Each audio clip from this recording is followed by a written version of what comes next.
Assalamualaikum warahmatullahi wabarakatuh. Perkenalkan, nama saya Kiki Reski Amelia dengan NIM 90500012143. Di sini saya akan memaparkan tugas saya mengenai OJK dan Sistem Moneter Indonesia dalam mata kuliah Ekonomi Moneter Islam. Otoritas moneter adalah suatu entitas yang memiliki wewenang untuk mengendalikan jumlah uang yang beredar pada suatu negara dan memiliki hak untuk menetapkan suku bunga dan parameter lainnya yang menentukan biaya dan persediaan uang. Otoritas moneter adalah lembaga yang mempunyai kewenangan untuk pengambilan kebijakan di bidang moneter, juga sebagai sumber uang primer, baik masyarakat, pemerintah, maupun perbankan. Selain mengeluarkan dan menciptakan uang kartal, otoritas moneter juga menetapkan simpanan giro dari pemerintah maupun perbankan. Fungsi dan peran otoritas moneter.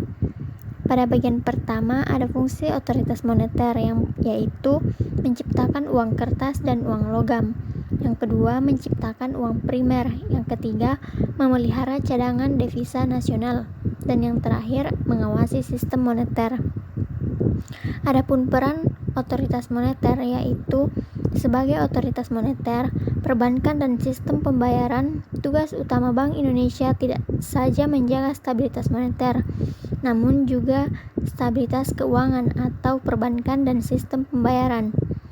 Keberhasilan Bank Indonesia dalam menjaga stabilitas moneter tanpa diikuti oleh stabilitas sistem keuangan tidak akan banyak artinya dalam mendukung pertumbuhan ekonomi yang berkelanjutan. Peralihan otoritas moneter ke otoritas jasa keuangan. Peralihan tugas, fungsi, dan wewenang pengaturan dan pengawasan kegiatan jasa keuangan di sektor perbankan mulai berlaku sejak 31 Desember 2013.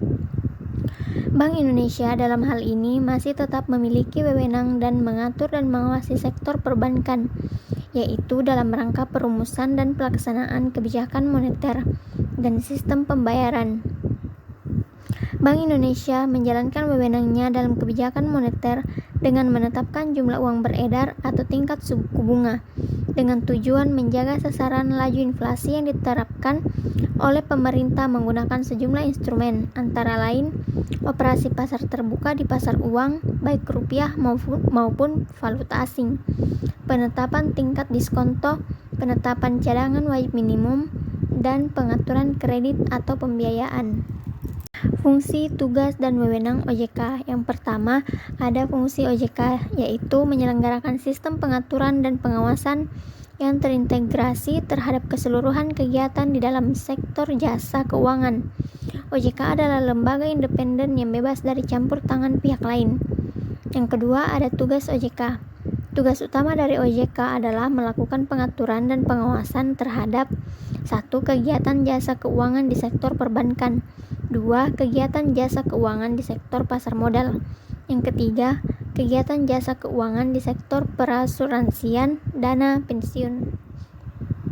Dan yang terakhir, ada wewenang OJK. Yang pertama, terkait khusus pengawasan dan pengaturan lembaga jasa keuangan bank.